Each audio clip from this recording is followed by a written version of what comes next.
Bonjour à tous et bienvenue dans ce deuxième épisode des News en bref. Au programme aujourd'hui, le retour d'un groupe mythique, le renouveau d'une grande licence du FPS et les premières images du prochain Star Wars.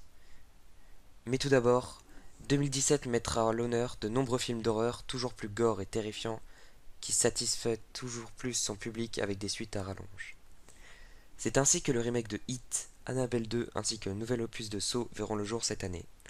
Et pour comprendre cette hype autour des films d'horreur, nous avons envoyé nos reporters dans une maison hantée afin d'y mener une enquête et nous délivrer leur impression en direct.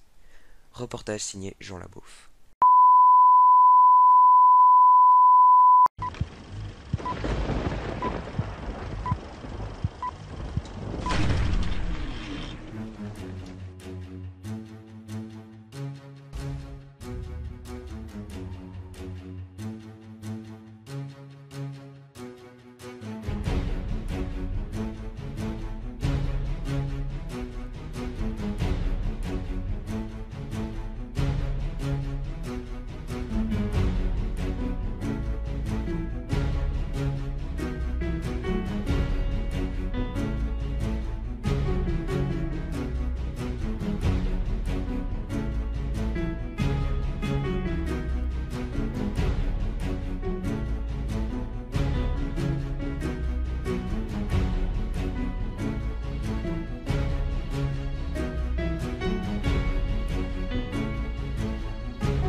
Comme vous l'aurez deviné, c'est le célèbre groupe britannique Gorillaz qui fait son grand retour en 2017 avec un cinquième album intitulé Humanzy.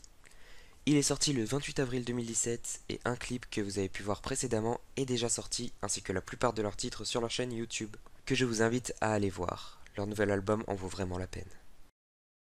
Après avoir fait le choix de prendre une voix de plus en plus futuriste dans ses jeux vidéo avec Black Ops 2, Ghost, Advanced Warfare, Black Ops 3 ainsi que Infinite Warfare, la licence Call of Duty est enfin revenue à ses origines en nous proposant un jeu sur la Seconde Guerre mondiale. Tout comme l'étaient les excellents Call of Duty 1, 2, 3 et World at War, Sledgehammer Games aurait-il enfin écouté la communauté qui réclamait depuis Advanced Warfare un retour aux sources? Il semblerait bien. Avec un trailer explosif qui nous en met plein les yeux et qui vend beaucoup de rêves, la licence a déjà su faire gagner une hype chez les fans actuels et a apparemment su convaincre certains anciens joueurs. La renaissance de Call of Duty aurait-elle sonné? Nous le verrons le 3 novembre.